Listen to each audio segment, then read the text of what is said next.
All right, a strong earthquake struck Russia's far eastern Kamchatka region, prompting a series of tsunami warnings in the region. But despite waves reaching the shore, there were no reports of damage. The US Geological Survey said the quake was measured at a magnitude of 7.8 and at a depth of 10 kilometers. It said a series of aftershocks followed soon after. All right, let me go back to Sanjay Suri. Sanjay, tell us why these constant or continued earthquakes are emerging in Russia, and also what are the damages that has occurred in this specific one, because it seems to be a very high at Richter scale.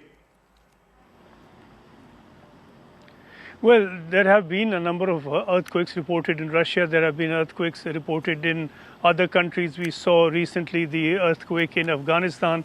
And of course, India had stepped in with a great deal of very timely and very useful assistance on that front. And now we have this earthquake in Russia. And this whole region is quite prone to earthquakes. We've seen earthquakes in Japan, and we've seen those again and again. We saw again incidents in Thailand and in Southeast Asia. So this region is quite prone to earthquakes, and we have now this earthquake in Russia.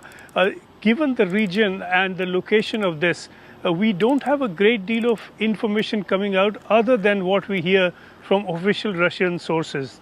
This is a somewhat remote region, and there is not a great deal of either media presence or other Western presence that could be reporting what is happening there outside of what we are hearing from Russian officials. But certainly this appears to have been a major earthquake, and no doubt the Russian authorities will be rushing in with relief and trying to minimize the damage and to bring security and safety to the people in that affected region.